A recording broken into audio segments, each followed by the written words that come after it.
สินะเลยซื้อมาตามสบายเลยนะกองครับ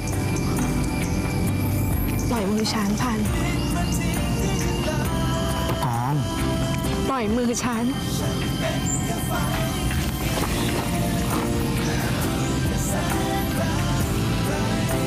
ทำไมล่ะครับ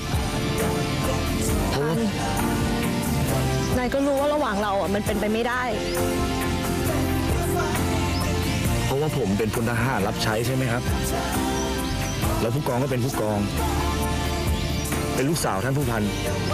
ใช่ไหมครับ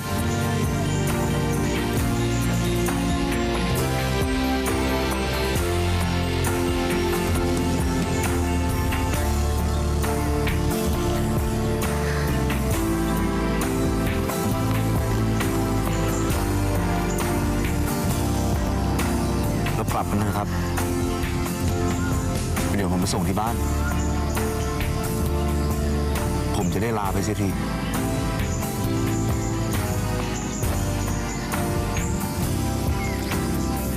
พันที่มันเป็นไปไม่ได้อะไม่ใช่เพราะว่านายเป็นพลทหารแล้วก็ฉันเป็นผู้กองลูกผู้พันนะแต่มันเป็นเพราะว่า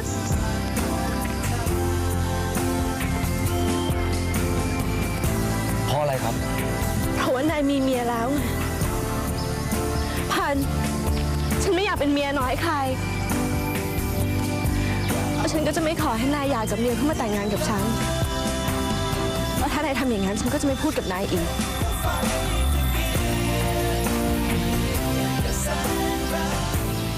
อุ้ยทำไมยังไม่กลับมาอีกนะนั่นน่ะสิครับคุณพ่อผู้พันครับ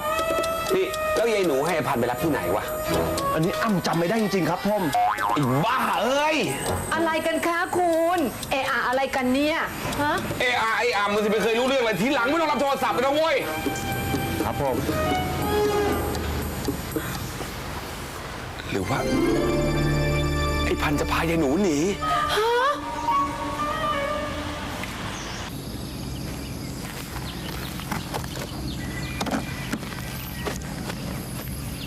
พันเราต้องลืมกันให้ได้นะไม่ครับผมทำไม่ได้พันนายต้องทำที่นายกำลังนอกใจเมียนายอยู่นะ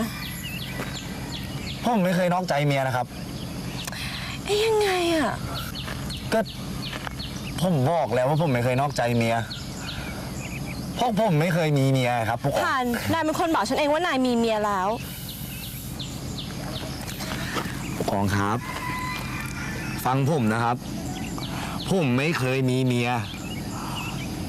ผมจำได้ว่าผู้กองพูดอยู่คนเดียวเลยผู้กองถามผมว่ามีลูกหรือยังผมก็บอกว่าไม่มีแล้วผู้กองเลยบอกว่าอ้อมีเมียแล้วอยู่คนเดียวว่าผู้กองอะแล้วทำไมนายไม่เถียงฉันสักคำหนึ่งล่ะก็จะเถียงก็ติดคุกกันสิครับพ่อหัวโตเลยก็หัวโตเลยชอบโต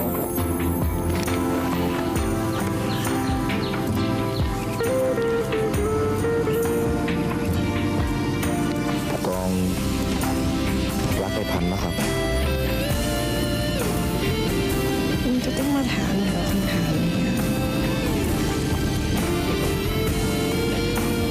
งั้นแต่งงานกับผมนะครับ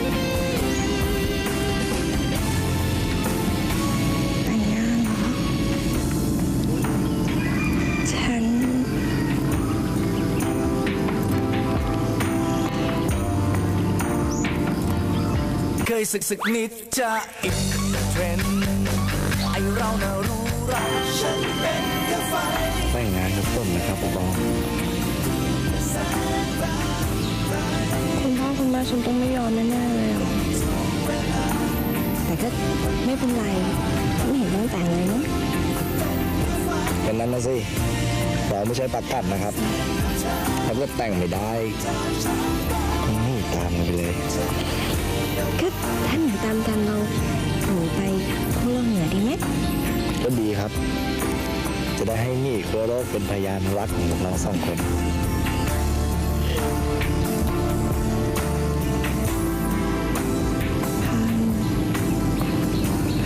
ฉันนะ ผมไม่เคยโกรธผู้กองเลยครับ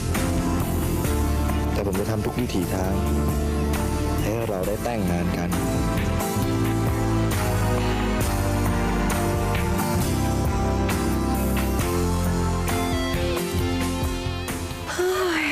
นี่ว่าไงคุณโทรไม่ติดใช่ไหม เนี่ยดูสิปิดมือถือไอ้หนูแดงอ่ะ ก็โทรหาไอ้พันสิ อ๋อคุณพ่อผู้พันครับ คือไอ้พันไม่ได้เอาโทรศัพท์ไปครับมาลืมทิ้งไว้ที่ห้อง โอ้ยให้มันได้อย่างนี้สิเว้ย คุณพ่อผู้พันครับ ตอนนี้ก็ถึงเวลาอาหารเย็นแล้วนะครับ ไม่กินข้าวน้อยเหรอครับ วันนี้นะครับคุณนายแม่ทำผัดเผ็ดปลาดุกน่ารับประทานมากเลยครับ ไม่กินเว้ยข้าจะรอลูกสาวข้ากลับมาก่อน ไม่กินใช่ไหมถ้าไม่กินอย่างนั้นฉันจะไปกินนะไปตั้งข้าว ครับผม นี่ คุณไม่เคยเป็นห่วงลูกเลยใช่ไหม ทำไมฉันจะไม่ห่วง ฉันห่วงแต่ฉันห่วงอย่างมีเหตุผล ยิ่งรู้ว่าในพันขับรถไปนี่ฉันยิ่งไม่ห่วงอย่าเลย ไอ้พันน่ะตัวดี นี่คุณไอ้พันเนี่ยนะ ถ้าเขาคิดไม่ซื่อกับลูกเรา เขาคิดไปนานแล้วไม่ปล่อยจนถึงทุกวันนี้หรอกคุณรู้ไว้ด้วยตั้งข้าวเสร็จหรือยังเธออะ นี่ คุณจะไม่รอลูกเลยเหรอ ไม่รอ รอหน่อยนะ ไม่รอคุณจะกินไม่กิน ไม่กิน ไม่กินใช่ไหมนั่งลง ไม่กิน สุดท้ายแล้วนะ นั่งลง จ้ะ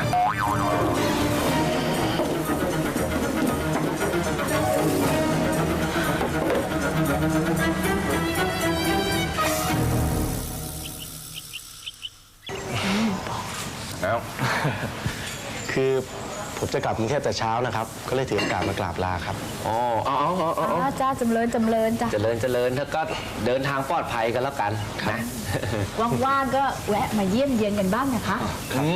ก็ผมกำลังจะเรียนว่าถ้าเสาร์อาที่ไหนผมว่างเนี่ย ผมขออนุญาตมาหา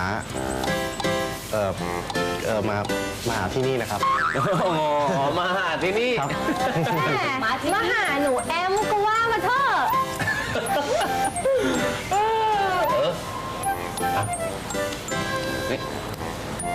แล้วหนูแอมเขาเป็นไง อ๋ออยู่ที่โปรดจ้าแม่ปู่เขารู้ อ๋ออยู่ที่ชอบ นี่ชอบแต่มันที่แกหรือเปล่า นี่แน่กินเข้าไปเลย นั่งยิ้มอยู่นั่นแหละแล้วจะอิ่มไหม ไม่อิ่มผลไม้ แต่อิ่มใจครับ ดี งั้นเดี๋ยวฉันจะกินให้หมดเลย กินอันนี้ กินอันนี้ กินนี้ด้วย กินให้หมดไม่เหลืออะไรเลย เชิญเลยครับ เมื่อไหร่เนาะเราจะได้ใช้ชีวิตอยู่ด้วยกันสักที มีสุขมีทุกข์ร่วมกัน หัวเราะร้องไห้ร่วมกัน แล้วก็มีลูกเต็มบ้านเลย พันฉันว่ามันไม่ง่ายที่นายคิดอะสิ นายลืมไปแล้วหรอว่าฉันอะมีพ่อมีแม่ แล้วนายต้องเกณฑ์ทหารนี่เป็นปีเลยอะ โอ้โห ผมรอขนาดนั้นไม่ได้หรอกครับผู้กอง อ้าวทำไมล่ะ คู่รักคนอื่นๆเขายังรอได้เลย บางคู่นะ2 ปี 3 ปี 10 ปีเขายังรอกันได้เลย โอ้ยโอ้ยโอ้ยโอ้ย พันนายพัน เจ็บใจอะครับ เกิดมาต่ำต้อยน้อยค้าเหลือเกิน พันจ๋าพันรู้ไหมว่าพันอะมีค่าที่สุดสำหรับฉันนะ โอ้ย โอ๊ยเป็นอะไรอีก เป็นอะไร เจ็บใจตัวเองครับ เลิกรักผู้กองไม่ได้สักทีเลย บ้า เลิกรักไม่ได้ใช่ไหมนี่แน่กินเข้าไป แพ้ว่าผู้กองเต็มปากเขา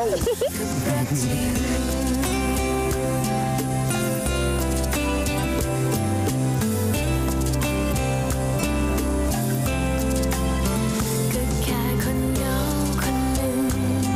ที่รอคอยรักจริงยิ่งคิดยิ่งคอยยิ่งกลัวเราอาจต้องคลาดกันจึงรู้ว่ามันเสียหากว่า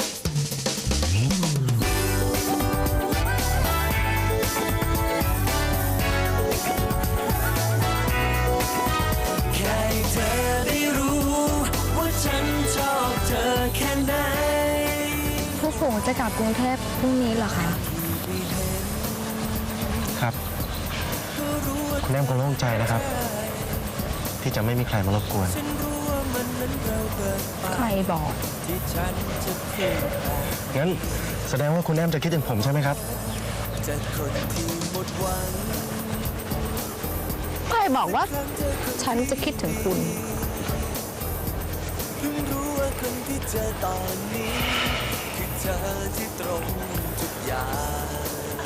คุณแอมไม่ต้องลำบากคิดถึงผมก็ได้ครับ เพราะ เพราะอะไรคะ ผมจะคิดถึงคุณเองครับ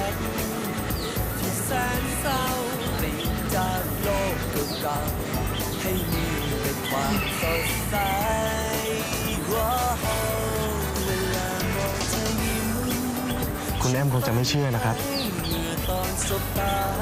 ว่าผมเพิ่งพบกับช่วงเวลาที่ดีที่สุดในชีวิตไม่ได้พบคุณ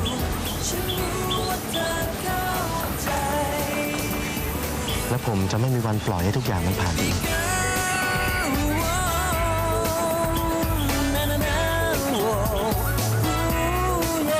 แค่เธอได้รู้ว่าฉันชอบเธอแค่ไหนเปิดใจเธอได้ไหมเธอคิดว่าเธอต้องการไม่เห็นต้องคอยลบคูณบวกหารถ้าเธอนั้นก็มีใจ มันจับมือหลังค่ะป้าจะไปไหนอะป้าดูสิหนูดูมันจับมือนี่ป้าจะไปร้อนใจทำไมอะปล่อยเขาไปทั่วนะ แต่ข้าอยากได้หนูแอมเป็นสะใภ้ข้านี่หว่าป้าอยากไปปล่อยเขาไปมานี่เลยป้าผมไม่อยากห้ามแต่ท่านข้าอยากได้ของข้า นี่แม่จันแกอยากได้ซะเอง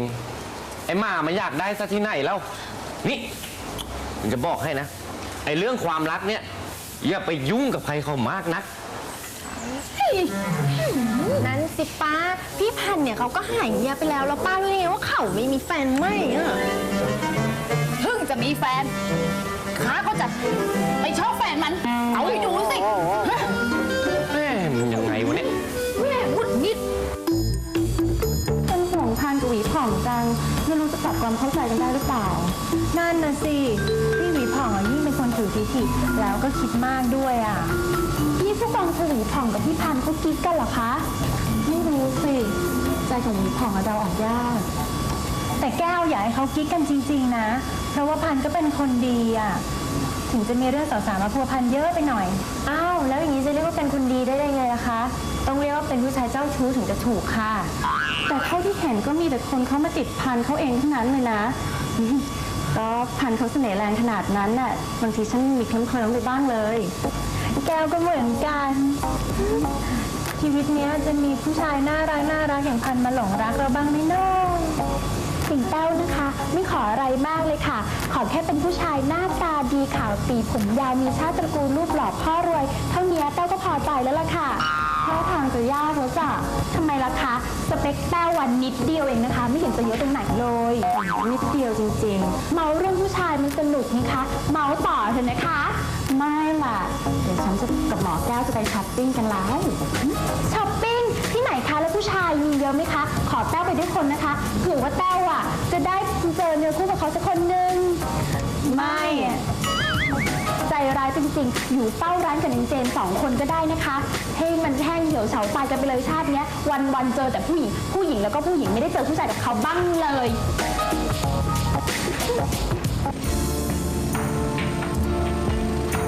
จอดก่อนนะคะ ครับจอดทำไมครับ ก็นี่มันใกล้จะถึงกรมทหารแล้ว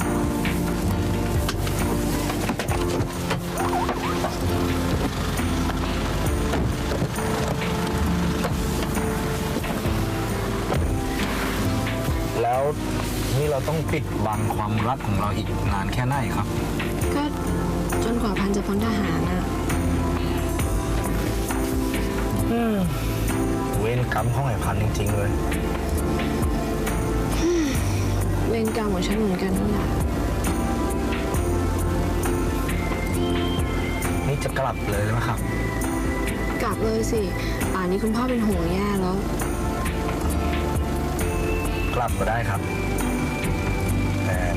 เข้าห้องแคนทีครับ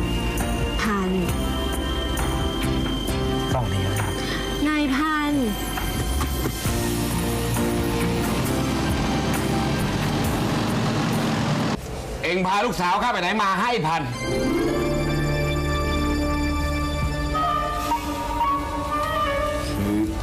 ก็ไปมาหลายที่นะคะ แต่ว่าหนูเป็นคนสั่งเองค่ะ แล้วทำไมต้องปิดมือถือด้วยฮะ ก็แบตมันหมดอะค่ะ คุณพ่อเขาก็ห่วงหน้ารำคาญ มันน่าทีบแกไม่ไอ้พัน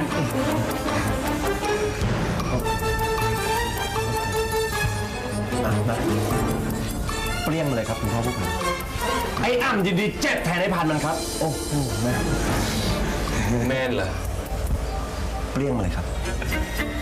เปรี้ยงมาเลยครับ ไม่ใช่อย่างนี้มันต้องมาต่อก่อน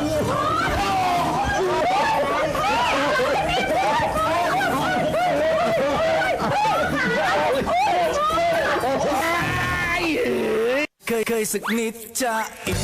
เทรนด์ไอเราน่ารู้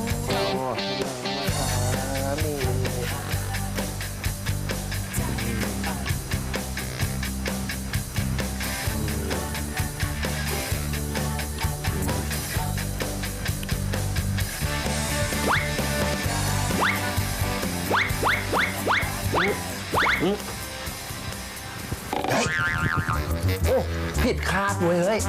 ทำไมเองไม่ทีบวะ ฉันนอนไม่หลับนะเว้ยทำไมได้ทีบเนี่ย เอ้า โอ้โห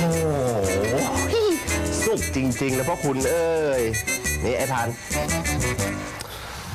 ไอ้พัน ไม่ตอบใช่ไหม ไม่ตอบฉันกอดนะจะจุกปากอย่างนี้ดีว่าไอ้นี่เป็นไรวะ ฮะ ไม่ต้องบอกไม่ต้องบอก ฉันรู้ว่าแกเป็นอะไร ลักษณะจะเป็นอัมพฤกษ์เกาะที่ป้อมรอยยิ้มเว้ยคือเลยยิ้มไม่หยุดแบบนี้ไง ใช่ไหมอย่ายุ่งนะข้าไม่บอกหรอก บอกหน่อยนะบอกไม่ได้ บอกหน่อยฉันอยากรู้อะก็ไม่ต้องบอกก็ได้ เรื่องที่จริง ฉันเนี่ยรู้หมดทุกสิ่งทุกอย่างเว้ย รู้อะไร ไม่บอกหุ้ยเครียดบอกก็ได้วะทำไมมันไม่สนใจกูเลยเป็นอะไรนักหน้าวะเดี๋ยวนี้นี่ฉันบอกก็ได้ ฟังดีๆนะเพื่อนนะ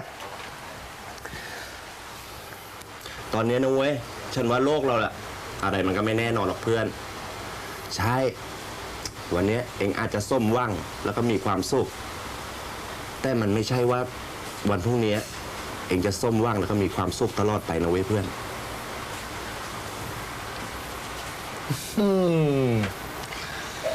ขอบใจจริงๆนะอ้ำที่เตือนสติข้าโลกนี้อะไรมันก็ไม่แน่นอนจริงๆ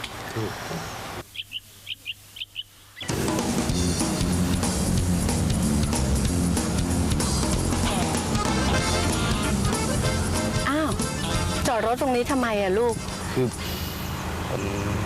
ผมจอดทำใจครับทำใจว่าจะขอสาวเนี่ยนะ คือผมไม่แน่ใจ นี่ไม่แน่ใจว่าผู้หญิงเขารักลูกนั่นเหรอ เขาไม่รักผมมาตลอดเลยครับ แต่ที่ผมไม่แน่ใจเนี่ยคือตัวผมครับผมไม่แน่ใจว่าผมรักผู้กองชวีผ่องเขาจริงๆหรือเปล่าอ้าวแต่ก่อนนะครับ ผมไม่เคยต้องมาหยุดคิดแบบนี้เลยนะฮะผมคิดว่าผมรักผู้กองมาตลอดแล้วตั้งแต่วันแรกที่เขามาทำงานในโรงพยาบาลแล้วทำไมตอนนี้ผมต้องมานั่งหยุดคิดแบบนี้ก็ไม่รู้นะครับ เพราะว่านะ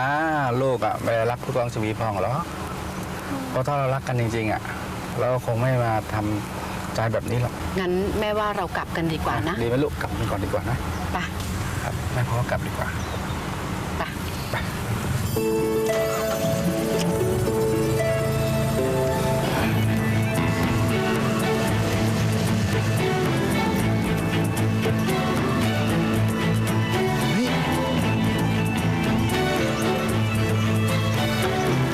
พ่อแม่มาด้วยเลยเอาผู้กอง เฮ้ย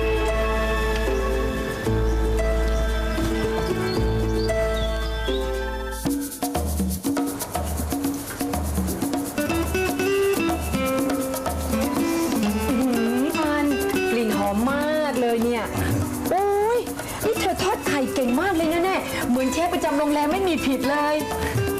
ขอบคุณครับคุณนาย คุณนายครับ คุณนายครับ อะไร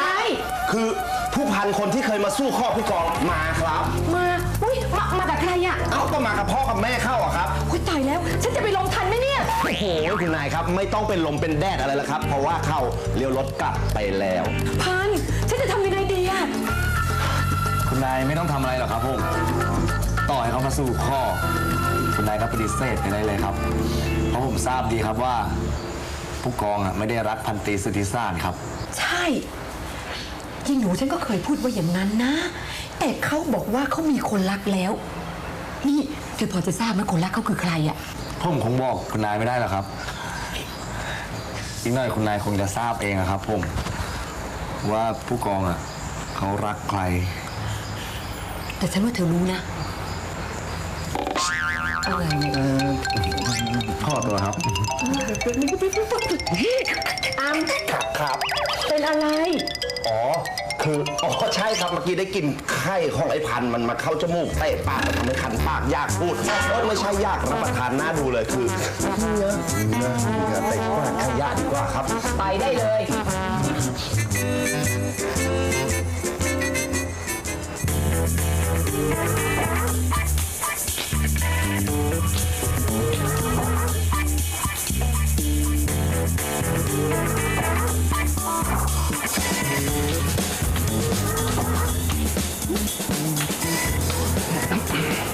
คือผมเอาดอกไม้มาให้ครับ คุณให้ฉันเหรอ โอ้แปลกนี่คุณไปบนอะไรเอาไว้อะ นี่ผมว่าคุณรับดอกไม้ไปเถอะนะ ผมไม่ได้ไปบนอะไรทั้งนั้นนะคือถ้าผมถือนานๆแล้วผมอายคนอื่นเขาเขิน คือฉันรับฉันก็เขินเหมือนกันเนี่ยตั้งแต่เกิดมายังไม่มีใครเคยให้ดอกไม้เลยสักดอก ตอนนี้ไงไม่ใช่แค่ดอกเดียวด้วย มีตั้งหลายดอกจะเอาไม่เอาครับ เอาก็ได้นี่เห็นก็หลายดอกนะ สวยดีเนาะขอบคุณมากนะแต่วันหลังไม่ต้องหลอกคือฉันเกรงใจอะ เดี๋ยวคือกลางวันนี้ว่างไหมครับ มาว่าง แล้วเย็นน่ะ ไม่ว่าง นี่ผมถามจริงๆเลย24 ชั่วโมงเนี่ยคุณทำอะไรอยู่ฮะ หายใจเลยจ้ะ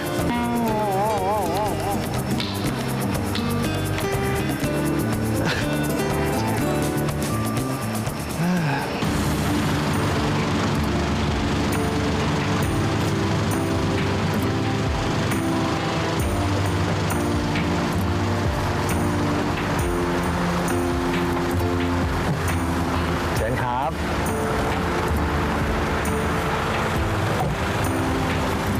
นี่แล้วเดี๋ยวเย็นนี้เจอกันนะ แม่แล้วเมื่อไหร่มันจะเย็นทุกทีนะ ก็อีก8 ชั่วโมงไง ผู้กองครับ จ๋า พ่อห้อมลาทีครับ พันน่ะ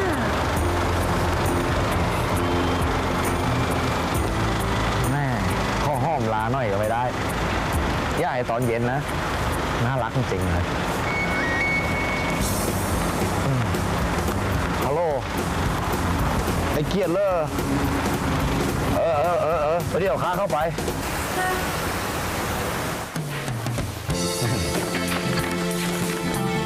โอ้โห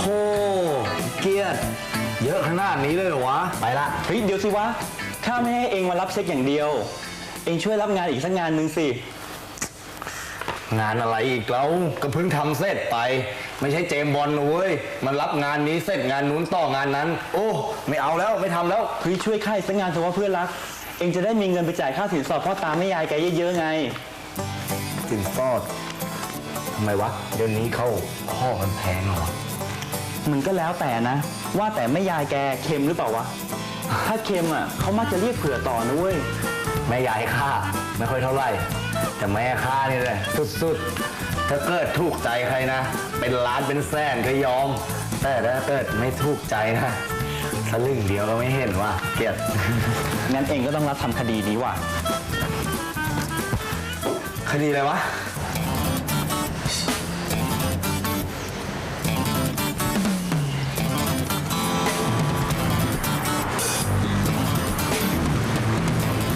อ้าวคุณหมอยุพินสวัสดีครับ พันมาทำอะไรที่นี่ พอดีผมนัดคนไว้ที่เนี่ยครับ หรอฉันก็นัดคุณไว้เหมือนกัน ครับผมถ้างั้นผมไม่รบกวนแล้วครับ จ้ะ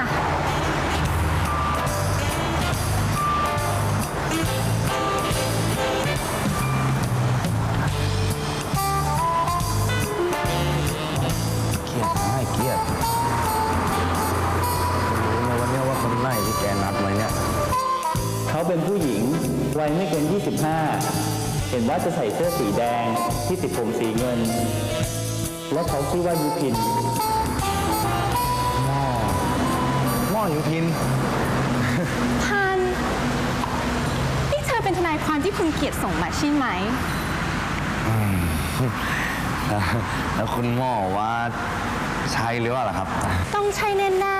ๆพันนั่งก่อนนะ ก่อนที่เธอจะมาถึง คุณเกียรติเขาบอกว่าจะส่งทนายความที่เก่งที่สุดมา จะเป็นชายหนุ่มวัยไม่เกิน 25 แล้วก็ชื่อพัน ฉันเพิ่งนึกออกเมื่อตะกี้ว่าต้องเป็นเธอ คือผม นี่ฉันนึกไว้แล้วว่าเธอจะต้องไม่ใช่พลทหารธรรมดาแน่ๆแล้วผู้กองเธอรู้หรือยังว่าเธอเป็นทนายความน่ะ เคยสักนิดจะอินเทรนด์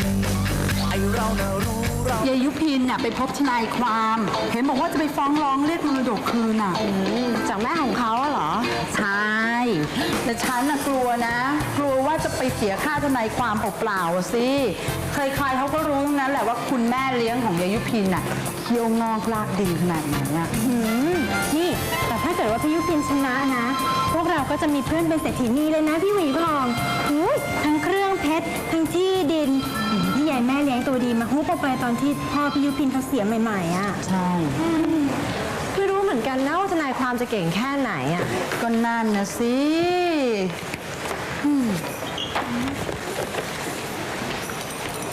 เดี๋ยวหวีผ่องอะไรทำไม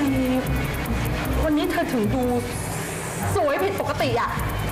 มีอะไรพิเศษหรือเปล่าเนี่ย ไหน ขอดูบ้างสิหรือว่ากำลังมีความรักดูตาดิ นี่เขาบอกว่าคนเราเนี่ยนะ ถ้ากำลังมีความรักนะ ดวงตาจะสดใสเป็นประกายส่องแสงอย่างเงี้ย พูดจะเห็นภาพเลยนะ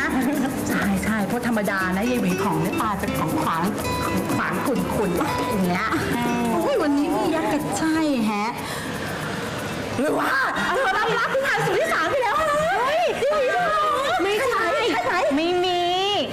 อ่ะน่ะจริงอ่ะ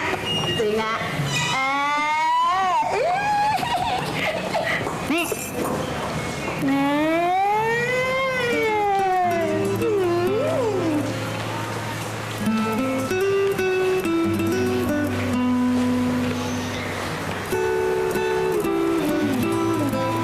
นี่ถ้าเพื่อนๆรู้เรื่องเราวกับพันจะว่ายังไงนะ เธอรู้เรื่องของฉันแล้ว ทีนี้เล่าเรื่องของเธอบ้างสิว่าเป็นยังไงมายังไงถึงได้มาเป็นทหารได้ เรื่องของผมได้ครับ แต่คุณหมอต้องสัญญาก่อนนะครับ ว่าจะไม่เล่าให้หมอฟัง สัญญาแต่ฉันขอเล่าให้หมออัดกับหมอแก้วฟังนะ ไม่อย่างนั้นฉันคงต้องอกแตกตายแน่ๆเลยอ่ะ ขนาดนั้นเลยเลยครับคุณหมอ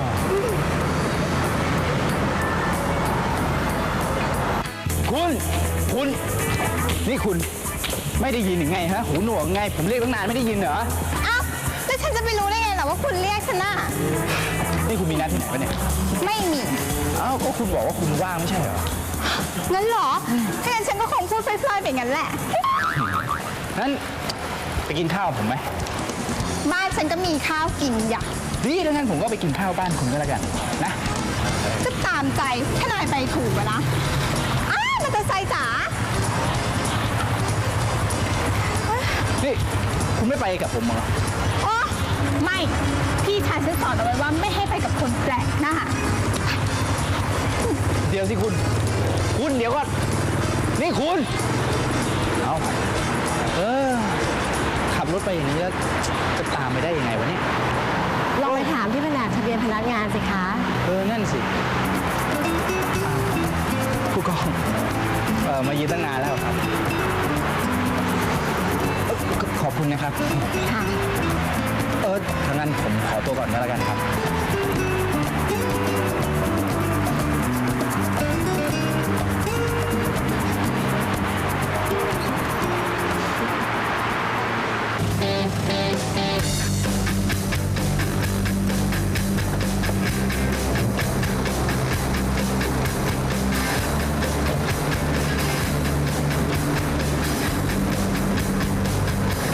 เชิญครับสุดที่รักของไอ้พัน ทำไมมาช้าจังอ่ะ ก็ผมมีธุระสำคัญนะครับไปทำธุระมา เชิญครับ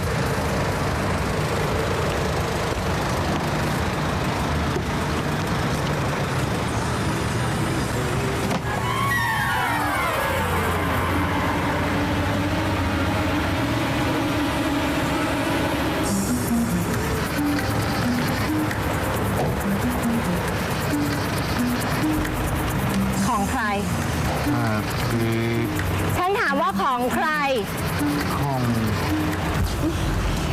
เดี๋ยวพันไปทางไหน ขอบคงจะไปรับผู้กองก้อนนะครับผม งั้นเดี๋ยวฉันติดรถไปด้วยนะ จะลงแถวอนุสาวรีย์ ได้ครับผมด้วยความยินดีเชิญเลยครับ ของใคร ของเพื่อนผมครับ ของเพื่อน ผู้กองครับ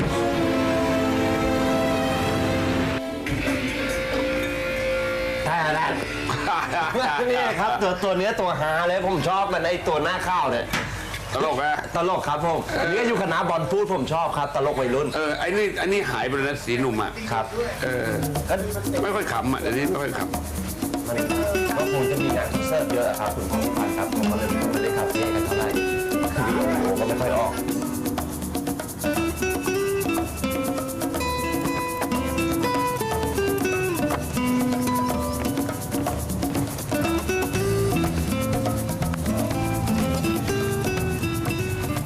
ตกลงนายจะบอกฉันได้หรือยังว่าที่ติดผมอันนั้นอะของใคร คือของลูกค้าผมครับ ลูกค้า นายไปทำอะไรถึงมีลูกค้า หรือว่านายขายตัว ผู้กองครับ ไม่ใช่อย่างนั้นครับ คือผมบอกผู้กองก็ได้ครับ ผมเป็นทนายครับ ทนายอะไรจบแค่ป .4 ผู้กองครับแล้วถ้าเกิด ผมไม่ได้จบป .4 แล้วครับ ผมจบนิติศาสตร์นะครับ ผู้กองจะเชื่อผมไหม นายพันธุ์